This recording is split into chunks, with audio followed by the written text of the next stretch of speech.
Good morning students. आज हम एक इम्पोर्टेंट टॉपिक करेंगे, संयुक्त सूक्ष्मदर्शी। ये टॉपिक कोरोना काल में सिलेबस से हटा दिया गया था, लेकिन ये अब फिर सिलेबस में आ गया है इस साल के लिए। तो ये अत्यंत महत्वपूर्ण क्वेश्चन है। इससे कोई ना कोई प्रश्न हर साल ज़रूर आता है, या तो संयुक्त सूक्ष्मदर्शी या दूरदर्शी। आज हम पढ़ेंगे संयुक्त सूक्ष्मदर्शी। प्रश्न है आपका, संयुक्त सूक्ष्मदर्शी का किरण आरेख बनाइए तथा स्पष्ट दृष्टि की न्यूनतम दूरी पर प्रतिबिंब बनाने की स्थिति के लिए आवर्धन क्षमता के सूत्र की स्थापना कीजिए। तो ये प्रश्न है। तो सबसे पहले इसका चित्र देखेंगे हम कि संयुक्त सूक्ष्मदर्शी होता कैसा है। संयुक्त सूक्ष्मदर्शी में दो लेंस होते हैं, उत्तल लेंस। एक उत्तल लेंस छोटा होता है और एक उत्तल लेंस बड़ा होता है। ये सूक्ष्मदर्शी पढ़ रहे हैं हम। तो इसमें जो छोटा लेंस होता है उसे हम कहते हैं अभिदृश्यक लेंस, इंग्लिश में कहते हैं ऑब्जेक्टिव लेंस, उसे ऑब्जेक्टिव। और जो बड़ा लेंस होता है नेत्रिका होता है, इसे हम कहते हैं नेत्रिका, आई पीस कहा जाता है। तो सूक्ष्मदर्शी में दो लेंस लगे होते हैं, एक अभिदृश्यक और एक नेत्रिका। अभिदृश्यक छोटा होता है, नेत्रिका बड़ी होती है सूक्ष्मदर्शी में। सूक्ष्मदर्शी जिनसे हम बहुत छोटी छोटी चीज़ें देखते हैं, जैसे बैक्टीरिया वगैरह, तो ये सूक्ष्मदर्शी कहलाता है, माइक्रोस्कोप। और दूसरा होता है दूरदर्शी। दूरदर्शी में हम दूर की वस्तुएं देखते हैं, जैसे तारे, चाँद, तो वो दूरदर्शी होता है। सूक्ष्मदर्शी और दूरदर्शी में अंतर यह है कि सूक्ष्मदर्शी में जो अभिदृश्यक होता है छोटा होता है, जबकि जो हम अगले टॉपिक में पढ़ेंगे दूरदर्शी, उसमें अभिदृश्यक बड़ा होता है और नेत्रिका छोटी होती है। फिलहाल सूक्ष्मदर्शी में ये नेत्रिका बड़ी होगी, अभिदृश्यक लेंस छोटा होगा। और यहाँ से हम जब देखते हैं माइक्रोस्कोप से, तो यहाँ से हम देख रहे हैं प्रतिबिंब को। अब इसका कार्य कैसा होता है, ये परीक्षा में ये जो आरेख बनाए, चित्र बनाए, ऐसे ही चित्र अगर 4 नंबर का आएगा तो 2 नंबर इस आरेख के होंगे, 2 नंबर थ्योरी के होंगे। तो इसमें हम क्या करते हैं, जैसे आपने 10th में पढ़ा है, अब इन लेंसों को डिफरेंट मान लो, इसको अलग मान लो, इसको अलग मान लो। तो जैसे आपने 10th में पढ़ा है कि लेंस होता है, उसके दो फोकस होते हैं।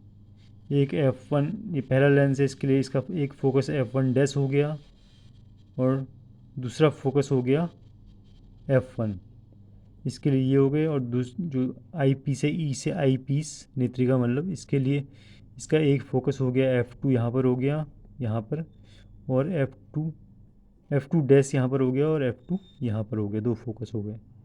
अब जिस वस्तु को हमको देखना है, छोटी वस्तु ए बी को देखना है हमने माइक्रोस्कोप से, तो इससे जब किरण आती हैं और इस लेंस पे गिरती हैं, तो जो किरण समांतर आती है मुख्य अक्ष के, वो इस बिंदु पे जाती है, और जो इसके केंद्र से जाती है लेंस के, वो इस पहले वाली किरण को यहाँ पर काटती है। तो ये जो दो किरणें आ रही हैं हमारी, ये यहाँ पर एक दूसरे को काटेंगी। तो यहाँ पर A1 B1 डैश, A1 और B1, ये पूरा, ये वस्तु छोटी थी, इससे थोड़ा बड़ा प्रतिबिंब यहाँ पर बन जाता है। उसके बाद A1 B1 जो है आपका, उससे जो दो किरणें निकलती हैं, एक किरण यहाँ जाती है, एक किरण यहाँ जाती है, और ये लेंस क्या करता है, इनको मोड़ देता है, तो ये इधर को चले जाती हैं। तो कोई व्यक्ति अगर यहाँ से देखेगा, इस नेत्रों से देखेगा, तो उसे आभास होगा कि ये जो किरणें यहाँ से, ये जो मेन किरणें यहाँ से, ये यहाँ से आती हुई नज़र आएंगी, यहाँ पर से आभासी लगेंगी, असली में नहीं होंगी। ये उसको लगेगा कि ये किरणें कहाँ से आ रही हैं, यहाँ से आ रही हैं। तो यहाँ पर जो है फाइनल प्रतिबिंब बन जाता है। जो छोटी सी वस्तु ए बी थी, वो हमें यहाँ पर A2 B2 के रूप में बहुत बड़े आकार में इससे दिख रही है। तो इसी तरह संयुक्त सूक्ष्मदर्शी कार्य करता है। तो इस चित्र को हम एक बार और क्विक रिकैप कर लेते हैं। इसमें दो लेंस होते हैं, एक अभिदृश्यक, एक नेत्रिका। अभिदृश्यक लेंस छोटा होता है, नेत्रिका बड़ा होता है। अभिदृश्यक ऑब्जेक्टिव कहते हैं उसे, ऑब्जेक्टिव आई पीस कहते हैं नेत्रिका को, ई से आई पीस। तो इस जो अभिदृश्यक है इसका फोकस F1 डैश और F1 है, दो फोकस हैं। और जो नेत्रिका है इसकी दो फोकस हैं, F2 डैश और F2। वस्तु यहाँ पर रखी है, छोटी सी वस्तु ए बी। इसका एक प्रतिबिंब यहाँ पर बनता है, A dash B dash, F2 dash और लेंस के बीच में।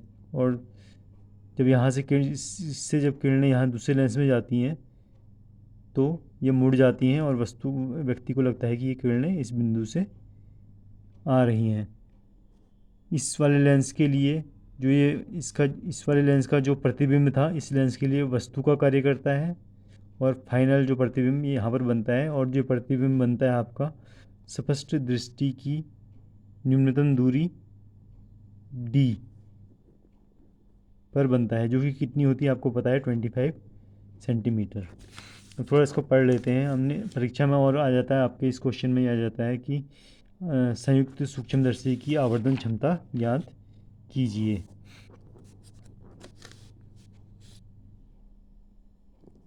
तो इसमें ये सब आपको जो जितना भी लिखा है ये आपको मैंने पढ़ा दिया है, समझा दिया है, ये सब समझा दिया है। इसको आप एक बार पॉज करके लिखना चाहो तो लिख सकते हो। आवर्धन क्षमता के लिए ज़्यादा डिटेल में अभी तो नहीं जाएंगे। आवर्धन क्षमता का सीधे ऐसे लिखोगे, आवर्धन क्षमता संयुक्त सूक्ष्मदर्शी की आवर्धन क्षमता, इसका फार्मूला होता है m is equal to minus V O upon U O V E upon U E. ये सब 10th में पढ़ा है आपने कि आवर्धन क्षमता किस ढंग से होती है, क्या होती है। इसे असली में m इजिकल टू जो कुल सूक्ष्मदर्शी की आवर्धन क्षमता होती है वो होती है अभिदृश्यक की आवर्धन क्षमता गुणा नेत्रिका की आवर्धन क्षमता। तो एम जब निकालेंगे तो ऐसे निकलेगा minus V O upon U O V E upon U E. इनके वैल्यू मान वगैरह सॉल्व करेंगे तो जो फाइनल जो आवर्धन क्षमता आ जाएगी आपकी, आ जाएगी M is equal to minus V O U O upon 1 plus D upon F E. अभी आप इसको इतना कीजिए, परीक्षा की दृष्टि से एक प्रश्न बहुत महत्वपूर्ण है और आगे भी हम ऐसे वीडियो बनाते रहेंगे जो इस 2023 के लिए और आगे के लिए भी महत्वपूर्ण है। तो हमने आज पढ़ा है सूक्ष्मदर्शी। ये चित्र बहुत अच्छे ढंग से बनाई है और ये बहुत मोस्ट इम्पोर्टेंट क्वेश्चन है। सूक्ष्मदर्शी और दूरदर्शी, इनका रिवीजन करते रहिए। दूरदर्शी अब अगली वीडियो में बता देंगे आपको।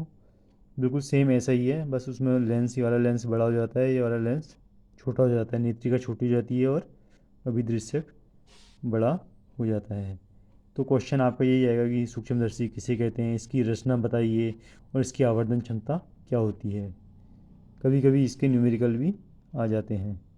तो आज इतना ही करते हैं। अगर आपने अभी चैनल को सब्सक्राइब नहीं किया है तो प्लीज़ सब्सक्राइब करें और लाइक करें, शेयर करें, और जो पहले की वीडियो हैं फिजिक्स से रिलेटेड उनको भी अवश्य देखें।